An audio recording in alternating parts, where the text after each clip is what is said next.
성경 봉독 시간입니다. 이 시간 우리에게 허락하신 말씀은 누가복음 5장 1절에서 11절 말씀까지입니다. 봉독해 올리겠습니다. 무리가 몰려와서 하나님의 말씀을 들을새 예수는 게네사렛 호숫가에 서서 호숫가에 배 두 척 있는 것을 보시니 어부들은 배에서 나와서 그물을 씻는지라. 예수께서 한 배에 오르시니 그 배는 시몬의 배라. 육지에서 조금 떼기를 청하시고 앉으사 배에서 무리를 가르치시더니 말씀을 마치시고 시몬에게 이르시되 깊은 데로 가서 그물을 내려 고기를 잡으라. 시몬이 대답하여 이르되 선생님, 우리들이 밤이 새도록 수고하였으되 잡은 것이 없지만은 말씀에 의지하여 내가 그물을 내리리이다 하고 그렇게 하니 고기를 잡은 것이 심히 많아 그물이 찢어지는지라. 이에 다른 배에 있는 동무들에게 손짓하여 와서 도와달라 하니 그들이 와서 두 배의 채움에 잠기게 되었더라.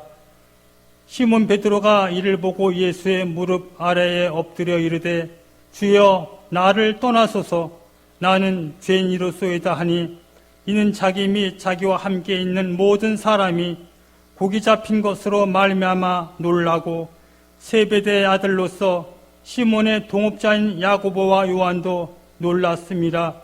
예수께서 시몬에게 이르시되 무서워하지 말라. 이제 후로는 네가 사람을 취하리라 하시니 그들이 배들을 육지에 대고 모든 것을 버려두고 예수를 따르니라. 아멘. 이부호 목사님께서 설교를 얼마나 해야 되냐라고 했더니 예배는 1시간 딱 끝난대요. 지금 26분이거든요. 8시에 끝나야 되는데 제가 조금 아무래도 길게 설교하지 않겠나 싶어 여러분들 양해를 구하는데 허락하시면 아멘 해주시고 아니면 제가 내려갈 겁니다. 허락하시죠? 네, 조금 길더라도 오랜만에 왔으니까 또 별미로 맛있는 찬을 드시면 좋겠어요. 예수 믿는 사람들에게 나타나는 몇 가지 특징이 있습니다. 첫째는 주일이면, 일요일이면 교회 가고, 둘째는 식사 때가 되면 꼭 머리 숙여 감사 기도하게 되고, 세 번째는 술과 담배를 멀리하게 되고, 네 번째는 조상에게 제사를 드리지 않고, 다섯 번째는 할 수만 있으면 가까운 사람들에게 전도합니다. 이런 류의 특징보다도 중요한 특징 하나가 있는데 그게 뭐냐 하면 우리 믿는 사람은 하나님의 말씀을 들어야 사는 사람들입니다. 하나님의 말씀을 들어야만 사는 사람들이죠. 밥만 먹어서는 안 돼요. 그런데 불행한 사실은 귀는 있는데 하나님의 말씀을 듣지 못한다는 데 있습니다. 그래서 주님께서 인용한 말씀을 인용해서 드린다고 하면은 들을 귀가 없다는 거예요. 귀는 있는데 들을 귀가 없다는 거예요. 이걸 다르게 해석하면 이렇습니다. 들을 마음이 없는 것. 들을 귀가 없는 게 아니고 들을 마음이 없는 것. 이것이 오늘 우리들 교회의 심각성입니다. 예배는 참석해요. 하나님의 말씀을 들을 마음이 없습니다. 그러니까 강단에서 설교를 하는 데 있어서도 들리지 않는 거죠. 여러분, 우리는 밥은 한 끼 굶어도 살지만 하나님의 말씀을 듣지 않으면 살 수 없는 사람이에요. 거듭난 영혼이라면 하나님의 말씀을 들어야 사는 사람들. 그런 은혜가 있기를 소원합니다. 이것은 소통의 문제가 아니라 신앙의 문제입니다. 설교 시간을 하나님의 말씀을 듣는 시간으로 만들려고 하는 우리의 노력이 선행될 때 하나님은 그 가운데 역사하시는 거죠. 그러므로 앤드류 머레이가 이런 얘기했습니다. 하나님이 주시는 복은 우리가 절교 받으려고 하지 않으면 결코 그 복은 우리에게 미치지 못한다라고 했어요. 하나님께서 우리에게 주시는 복, 언제나 말씀을 통해서 우리에게 주시는데 그 복을 내가 받겠다라는 마음을 가지고 절교 말씀을 들으려고 할 때 거기에 하나님의 역사와 축복이 있다는 사실을 잊지 마시기를 바랍니다. 오늘 읽은 말씀은 예수께서 사역 초기에 시몬 베드로를 부르시는 장면입니다. 예수님께서 갈릴리 가버나움 동네가 아주 커요. 그 동네에서 많은 사람을 가르쳤어요. 주님의 가르치심은 당시 서기관들과 달라서 그 말씀에 권위가 있고요. 들을수록 사람들이 빠져들어가요. 듣는 사람마다 그 말씀에 놀라지 않는 사람이 없었습니다. 그리고 나오시다가 베드로의 장모가 열병으로 앓는다 하는 소식을 듣고 들어가서 장모의 손을 붙잡고 잠시 그 병을 고쳐주시고 그랬더니 온 마을 사람들이 병자, 귀신 들린 자, 온갖 질병에 걸린 사람들을 몽땅 데리고 오는 거예요. 그리고 고쳐달라는 거죠. 주님께서 다 고쳐주셨습니다. 그랬더니 동네 사람들이 예수님 붙들고 우리 동네 떠나지 마시고 계십시오. 가시면 안 됩니다. 그때 예수님께서 말씀하시기를 내가 다른 동네에서도 하나님의 나라의 복음을 전해야 된다. 그러시면서 여러 회당을 거쳐서 게네사렛 호수, 갈릴리 호숫가로 내려오신 겁니다. 예수님께서 게네사렛 호숫가에 서 계실 때에 무리들이 하나님의 말씀을 들으려고 밀려왔습니다. 말씀하시면서 호숫가를 보니까 빈 배 투척이 되어 있는데 어부들은 배에서 내려서 실망스러운 모습으로 텅 빈 그물을 내려다보면서 씻고 있는 겁니다. 예수님께서 그 가운데 한 배, 시몬 베드로의 배에 올라섰습니다. 예수님께서 시몬 베드로에게 청하여서 말하기를 호숫가에서 약간 떨어지게 한 다음 배를 설교 연단 삼아서 무리를 가르쳤습니다. 이렇게 하심으로 예수님은 말씀을 더 효과적으로 전파할 수 있게 됐습니다. 그런데 수많은 사람들이 예수님의 말씀을 듣는 중에 시몬 베드로는 혼자 텅 빈 그물을 내려다보면서 실패와 낙담의 자리에 앉아 있습니다. 밤이 새도록 수고했지만 소득이 없는 텅 빈 그물만 땡그러니 나딘구는 낭패의 자리에 앉아서 낙심하고 있는 거죠. 시몬 베드로가 텅 빈 그물을 내려다보면서 시리에 빠져 있듯이 오늘 우리도 지난 한 해를 살아오는 동안에 갈수록 어려워지는 현실 앞에 피곤함과 좌절과 실망과 실패가 혼란스럽게 얽힌 그런 자리에 우리가 함께 앉아 있지 않는가 생각됩니다.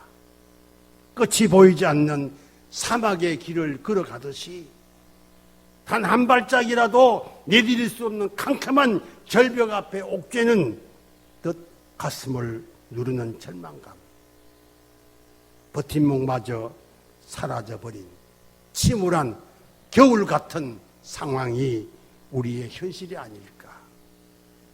우리가 살아가고 있는 현실, 갈수록 어려워집니다. 이런 현실 속에서 우리가 하나님께 나와서 예배를 드리며 믿음 생활하며, 특별히 오늘 재직 헌신 예배로 예배를 드리는 겁니다.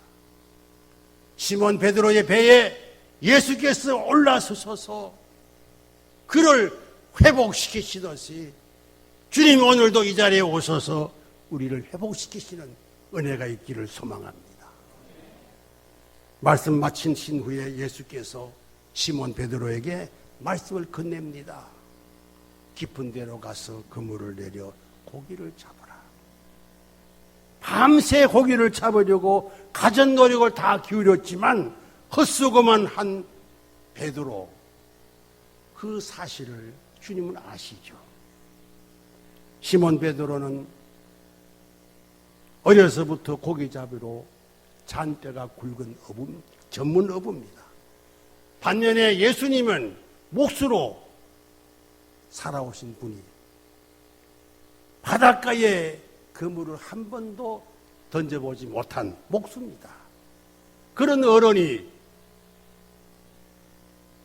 어부로 생활해 온 베드로에게 깊은 곳으로 가서 그물을 던지라, 고기를 잡으라는 거죠. 이 말씀은 갈릴리 바다의 어부라면 누구나 순종하기 어려운 그런 불합리한 말씀입니다.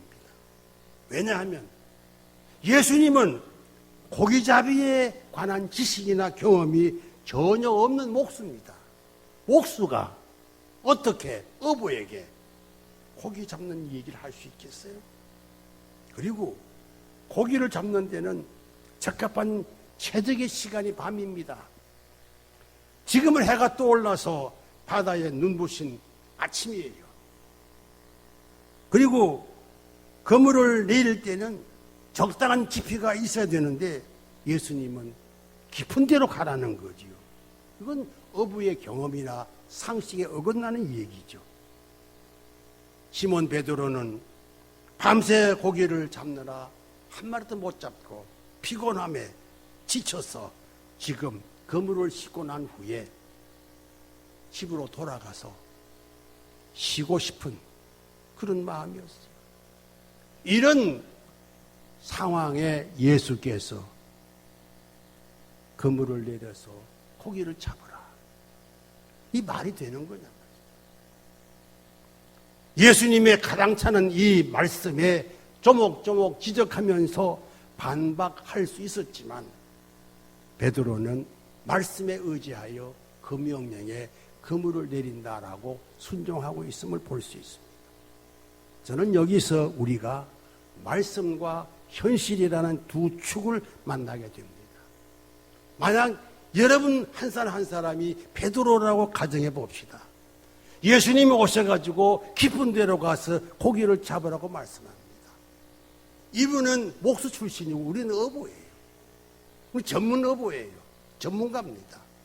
그런데 목수 출신의 예수께서 깊은 데로 가서 그물을 내려 고기를 잡아라 할 때 그 말을 순순히 따를 수 있을까? 아무 의심도 없이, 불안함도 없이, 난감함도 없이 그대로 순종할 수 있을까? 자신의 경험이나 이제껏 살아온 삶의 지식이나 노하우에 맞지 않는 주님의 그 말씀 그대로 실행할 수 있을까? 내가 만약 어부라면 사실 이렇게 생각됩니다. 예수님, 그건 아니죠. 어떻게 고기 잡는 때도 아니고 깊은데 고기 없어요. 내가 다 잡아봤어요. 안 되는 거예요. 왜 가라고 그러는 겁니까? 라고 할 수 있을 것 같아요. 우리가 이 대목에서 믿음으로 산다는 것은 말씀이냐 현실이냐 갈림길에 선다는 것을 여러분들에게 말씀드리고 싶어요. 중요한 대목입니다. 믿음으로 산다는 게 뭡니까? 하나님의 말씀을 따르는 게 믿음이고, 현실이 어떠해도 말씀을 따르는 것이 믿음이라고 생각합니다. 우리도 이 땅에 믿음 생활을 한다라고 살아가면서도 말씀과 현실이라는 문제에 부딪혀서 갈팡질팡 헤매는 때가 많았을 것이라고 생각됩니다. 사실 베드로 역시도 주님이 하신 그 말씀, 어떤 마음으로 순종하겠다라고 했을까? 베드로는 예수님의 소문을 들어서 익히 알고 있었습니다. 위대한 선생님이시고 특별하신 분이시라는 것 평소에 느끼고 있었을 겁니다. 그래서 그는 말하기를 선생님이란 호칭을 쓰고 있지요. 깊은 데로 가서 그물을 내려 고기를 잡아라는 이 말씀에 베드로는 확신이 안 섰을 거라고 생각이 돼요. 깊은 데는 고기가 별로 없다는 것, 어부들의 일반 상식이죠. 해가 돋아 밝은 아침에는 고기 안 잡혀. 이게 상식이죠. 그런데 베드로가 그물을 내린다라고 했을 때 어떤 마음으로 그물을 내렸을까? 확실히 믿고 내렸을까? 아니면 반신반의했을까? 아니면 전혀 믿지 않고 그저 한번 해본 것일까? 저는 생각할 때 베드로는 반신반의했을 것 같다. 그렇게 생각이 돼요. 확실히 믿지 못했을 것 같아요. 베드로가 말하잖아요. 선생님, 우리들이 밤이 새도록 수고하였으나 잡은 것이 없지만은 말씀에 의지하여 내가 그물을 내리겠습니다. 이렇게 말하지 않습니까? 이것은 적어도 예수님께서 평소에 권위 있게 말씀하신 그 권세 있는 교훈 같은 그 말씀에 순종하지 않고는 견딜 수 없는 그 신묘한 아주 강력한 무슨 힘이 있지 않았겠는가. 말씀에서 풍겨 나오는 신비로운 능력이 베드로를 뭔가 사로잡지 않았겠나. 왜냐하면 주님이 하신 말씀은 우리가 하는 말과는 전혀 질적으로 달라요. 그분의 말씀은, 그분의 말은 놀라운 능력이 거기에 담겨 있죠. 장모의 열병도 고쳤고, 한마디 말씀하시니까 귀신들어 날뛰던 사람도 조용해졌죠. 베드로는 생각했어요. 깊은데 장소로 보나 경험으로 보나 무엇으로 보나 실제로 고기가 없지 않겠나. 이게 일반적인 상식이고 베드로의 생각이었을 것이에요. 여기까지가 사람이 판단하는 현실의 한계다라고 생각합니다. 어쩌면 이렇게 생각했을 거예요. 예수님은 깊은 데로 가서 그물을 내려 고기를 잡아라 하시지만 이건 안 돼. 못 잡어. 못 잡게 뻔해. 하나 말씀하시니까 체면상 그물 한번 내려보겠습니다. 이렇게 하지 않았을까? 이런 생각도 해봅니다. 어쨌든 5장 6절 말씀 보면 그렇게 하니 고기를 잡은 것이 심이 많아 그물이 어떻게 됐어요? 찢어지는지라. 반신반의했어요. 그물을 내렸던 어부들이 엄청나게 잡힌 고기를 보고 놀라버리고 말았습니다. 많은 고기가 걸려들어서 그물이 찢어질 지경이 됐고, 고기를 배에 올려놓으니까 그 배에 못 다 올려 다른 배를 불러서 2배 꽉 찼는데 바다에 잠길 정도로 출렁거릴 정도로 이 사실을 목격한 베드로는 큰 충격받았습니다. 왜요? 자기는 안 믿었거든요. 설마 이렇게 잡힐 줄을 꿈에도 생각 못했거든요. 그물을 내리긴 했지만 이렇게 많은 고기가 잡히리라 생각 못했거든요. 베드로는 큰 충격받았어요. 여기서 베드로는 이 이적 사건을 통해서 신령한 영적인 안목이 열리게 되는 거죠. 6절 말씀 한번 잠시 보시면 그렇게 하니 고기를 잡은 것이 심이 많아 그물이 휘저지는지라. 6절 초두에 그렇게 하니 라는 말씀이 나옵니다. 이 말이 무슨 말입니까? 그렇게 한즉 예수께서 말씀하신 그대로 행하니까 현실이 어떻든 말씀을 따르는 행동, 그걸 말합니다. 저는 이 대목을 보면서 그렇게 하니, 그렇게 행하니, 그대로 실행하니, 그대로 하였더니 우리가 주님의 말씀하신 말씀이 있다면 그대로 행하는 그런 사람이 돼야 믿음의 사람이겠고, 그런 사람이어야 주의 복을 누릴 수 있지 않겠나. 그러면서 제가 기도가 나오더라고요. 하나님, 우리도 나도 말씀하신 그대로 행동할 수 있도록 강한 의지를 주옵소서. 그런 생각이 들더라고요. 엄청난 고기를 잡은 시몬 베드로가 예수님 무릎 아래 엎드려서 말합니다. 주여 나를 떠나소서. 나는 죄인으로소이다. 이렇게 고백합니다.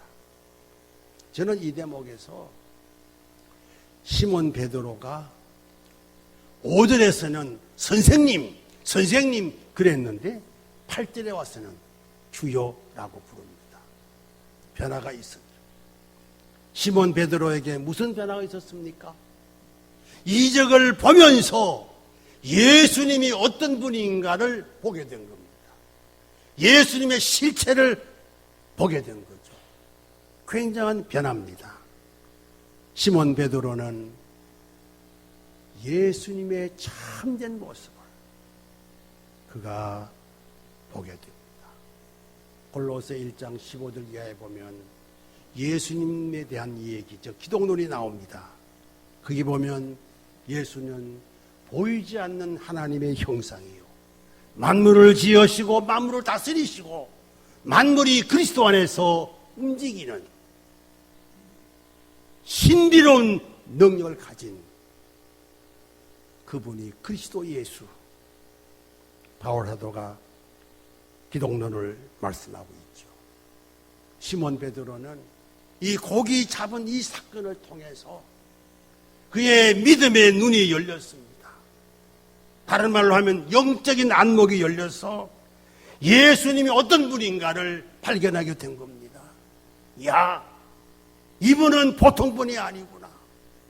하나님이시구나. 만물을 다스리시는 분이시구나. 그래서 그분은 예수님 무릎 앞에 엎드려서 고백하기를 주여 나를 떠나소서. 나는 죄인으로소이다. 왜 이 고백을 하는 겁니까? 우리가 구약에 나오는 말씀입니다만 이사야 6장에 보면 하나님 만났던 이사야도 그런 고백하잖아요. 그러니까 하나님을 만난 사람은 공통적으로 고백하는 것이 주여 나를 떠나소서. 나는 죄인으로서이다. 이게 공통된 고백입니다. 그러므로 저는 생각할 때 시몬 베드로가 이 사건을 통해서 그의 영적인 안목이 열려서 예수님의 실체를 보게 된 거죠. 그리고 그 앞에 엎드린 겁니다. 우리에게도 예수님에 대한 영적인 안목이 열려서 정말 그분이야말로 만물을 지으신 분이고 그분 때문에 만물이 지탱하고 있고 모든 세계를 주관하시는 예수 그리스도 만왕의 왕 되신 그분을 우리가 실제적으로 보고 만나는 그런 은혜가 있으면 좋겠다. 그렇게 생각합니다. 시몬 베드로가 그렇게 고백하게 될 때 주님께서 그에게 말합니다.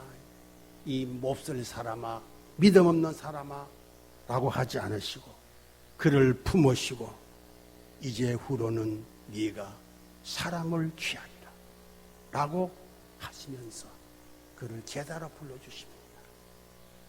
중요한 것은 물고기를 많이 잡았다 이게 아니고 베드로의 불신앙을 용서하시고 주님의 제자로 살아가게끔 그를 품으시는 주님의 긍휼하심 우리가 잊지 말아야 할 것입니다.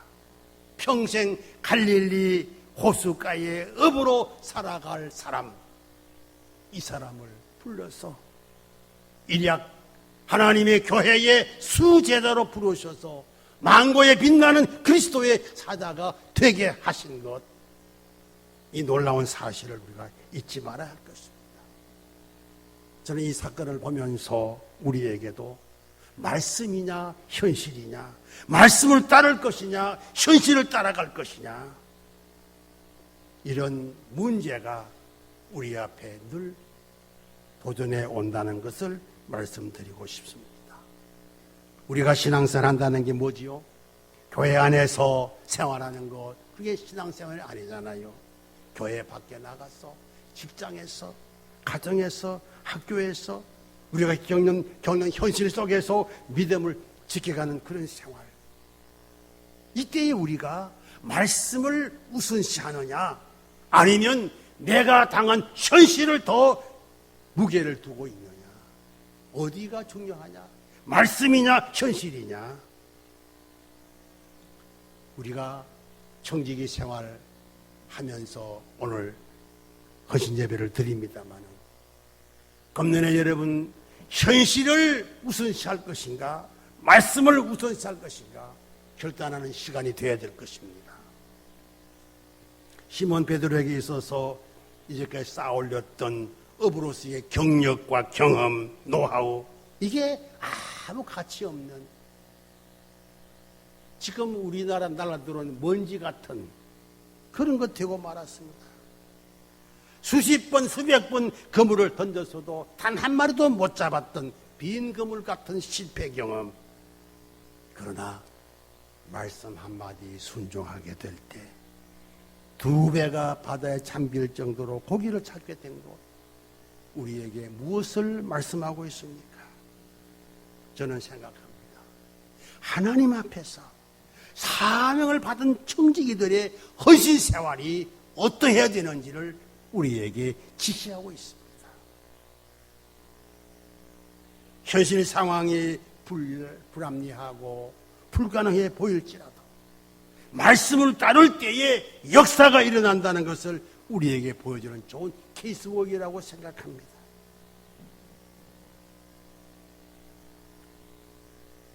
사랑하는 직분자 여러분,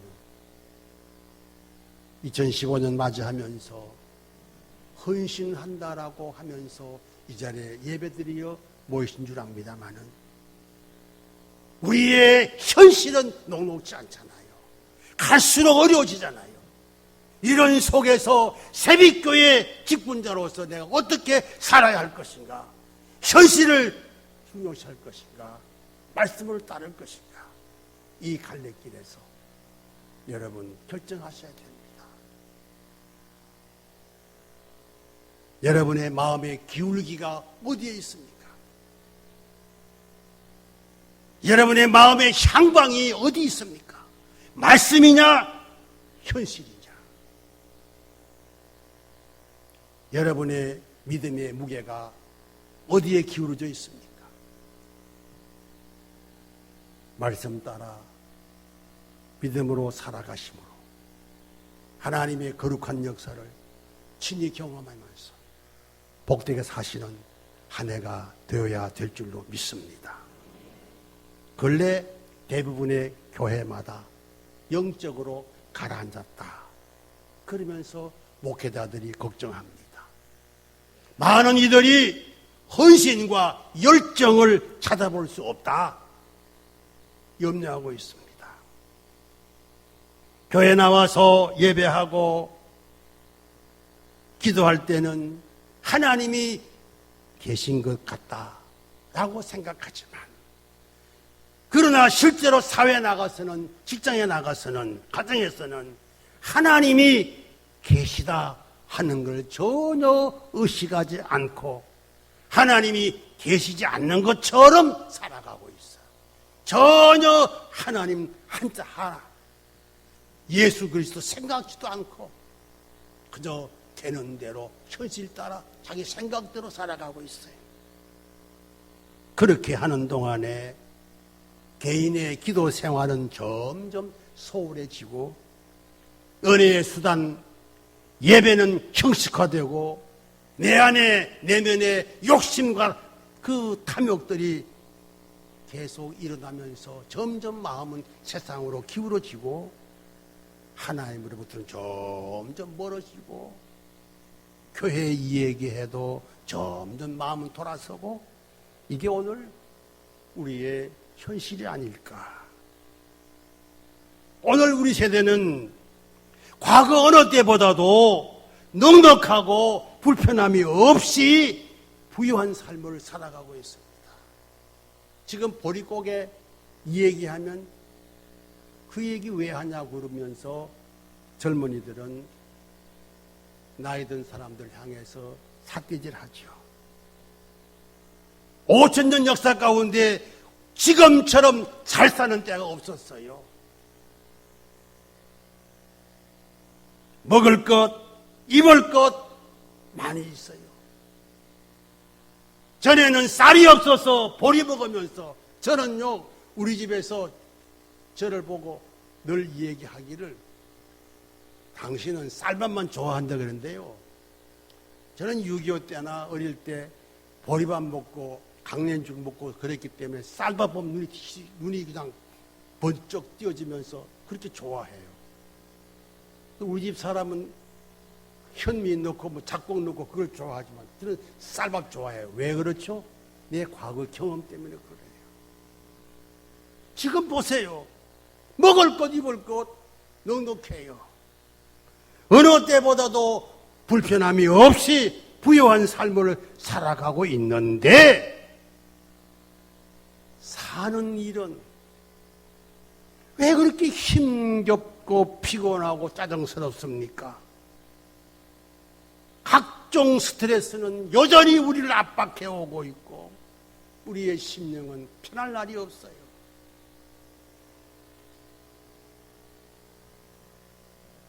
지금은 권위를 상실한 권위 부재 시대입니다. 아이나 어른들이나 모두 남의 발에 귀를 기울이거나 들으려고 하지 않습니다. 예전에는 할아버지가 다 모여 한마디 딱 하시면 가정의 모든 일 다 정리가 돼요. 반듯하게 정리가 돼요. 지금 어림없어요. 인터넷 여러 채널을 통해서 이런저런 이 얘기를 듣고 지식 정보가 늘어나면서 자기 생각이 최고라 우깁니다. 거기다가 마음들이 하나 되지 못하고 갈기갈기 휘어져 있어 제각각이에요. 그러다 보니 교회도 힘이 없어. 되는 게 없고 안 되는 게 없어요. 이게 교회 현실이에요. 제가 좋아하는 서울의 목사님 한 분 계세요. 문학평론가예요. 시도 써요. 글을 잘 쓰기 때문에 제가 퍽 좋아해요. 그가 쓴 책이 하나 있는데, 아슬아슬한 희망이라는 책인데, 거기 보니까 선지자의 고독이라는 글 대목에서 이런 얘기를 하고 있습니다. 엄혹한 역사를 향해 하늘의 뜻을 전하는데 그 말씀들이 굳은 가슴 앞에서 낙엽처럼 추락하고 흑공으로 흩어져 버린다.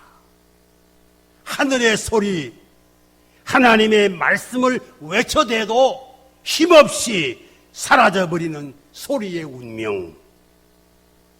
강단에서 흐르는 목사의 말도 이제는 사람들의 가슴에 이르지 못하고 길을 잃고 두돌다가 흑공으로 사라져버린다. 왜? 받아들이려는 마음이 없기 때문에.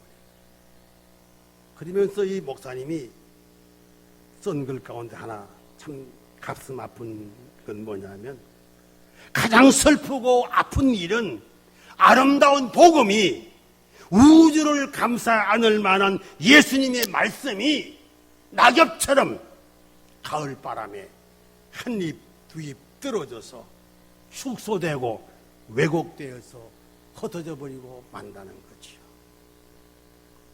저는 그걸 읽으면서, 이 대목을 보면서 오늘 우리 교회 현실들이 그렇다, 적실하게 표현한 글이다라고 여겨집니다.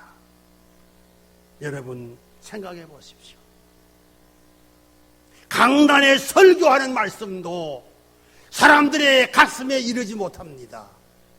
가다가 멈춰서서 그 말씀이 길을 잃고 헤매다가 사라져버려요. 이 얼마나 불행한 일입니까? 하나님의 말씀이 사람들의 마음에 파고 들어가서 거기서 역사가 일어나게 되고 하나님의 뜻을 이루어 가야 되는데, 말씀이 나갔지만 사람들의 가슴은 굳어져 있고 제각각 자기가 최고야, 받아들이지 않아. 정말 오늘 우리의 현실은 정말 힘들고 어렵습니다. 목사 생활, 여러분 목사님의 그 고뇌를 좀 이해하고 알아주십시오. 목사의 기쁨이 어디 있습니까? 강단에 선포한 말씀이 성도들의 가슴에 심겨져서 30, 60, 100배의 결실이 일어나야 그게 기쁨이 있는 것이고, 거기에 교회의 영광이 있는 거예요. 말씀이 사라지면, 말씀이 사람들의 가슴에 들어가지 못하면 그건 끝난 거예요. 오늘 새벽교회가 하나님의 말씀을 100% 받아들였어. 그 말씀으로 인하여 새롭게 운동력을 일으켜서 역사를 일으키는 교회가 될 때 교회의 영광이 회복되고 하나님의 뜻이 이루어지는 것인 줄 알아요. 사실 우리가 살아보지만 하나님 말씀에서 우리가 힘을 얻지 못하고, 하나님 말씀에서 우리가 위로받지 못하고, 하나님 말씀에서 우리가 평안을 얻지 못한다라고 하면 우리에게 평안과 희망을 줄 수 있는 곳이 어디 있습니까?